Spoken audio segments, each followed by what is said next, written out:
Alara's crackers weren't just crackers. They were fish-shaped, dusted with gold salt, and each bite was a whole universe.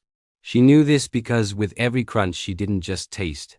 She saw. In a large, hushed room, 3 figures stood on a stage, bathed in spotlights. There was a man in an itchy suit, Dr. Neuron. When Elara thought of him, he tasted like a buzzing, brilliant city of light, all sharp angles and frantic messengers. A fascinating place, but there was no sky. Next to him was a woman in flowing robes, Guru Ethel. She tasted like a vast, quiet ocean, deep and boundless. Beautiful, but there was no land. And finally, a man with a stack of papers, Professor Quandary. He tasted like an intricate, endless maze made of mirrors. Clever, but you could walk forever and never get out. The people in the seats around her tasted of a mix of things. Bitter coffee worry, sweet anticipation, the metallic tang of confusion.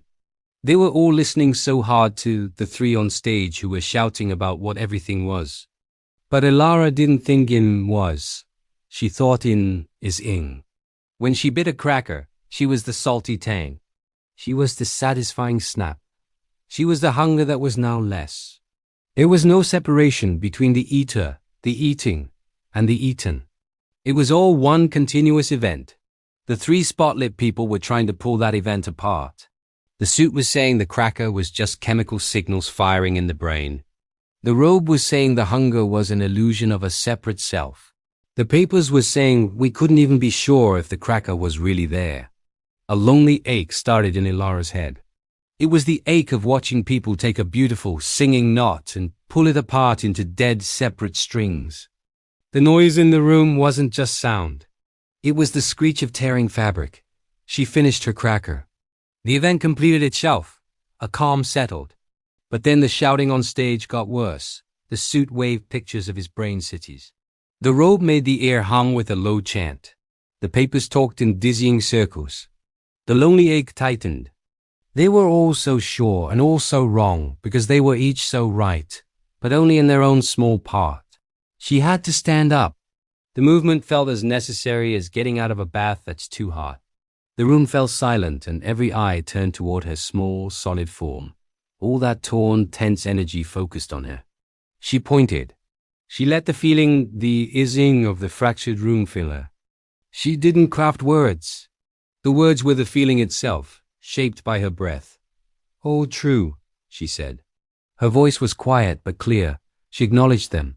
The brain city, the quiet ocean, the mirror maze, they were real places she had tasted. Not whole, she added, a simple statement of fact. A city's not a world. An ocean is not a world. A maze is not a world. A real world has cities and oceans and land where you can get lost. Then she sat down. The event, the pointing, the speaking, the sitting was complete. A gasp rippled through the room. It was a new flavor, sharp surprise, sweet recognition, and a faint tang of shame. The 3 big people on stage made offended noises. They didn't understand. They heard a verdict, a judgment, not just an observation. They were experts in the parts, and she had simply stated the truth of the whole. Elara took out another cracker. She held it in her palm. A tiny, fish-shaped world. She didn't just see the experts anymore. She saw the ising of the suit, the fearful clinging to his brilliant city. She saw the ising of the robe, the beautiful, deep longing to become the ocean. She saw the ising of the papers, the brave, sad work of trying to map the mirrors. With a soft crunch, she ate the cracker. And the flavors merged, the salt of the sea, the grain of the land, the fire of the oven. A complete universe, in one bite. For a moment, the whole room was quiet, resting in the space her words had created. A space that felt, briefly, strangely whole. Then the arguments began again, but they were softer now, as if echoing from farther away. Elara listened, not to the words, but to the ising of them trying. And that was a much better flavor.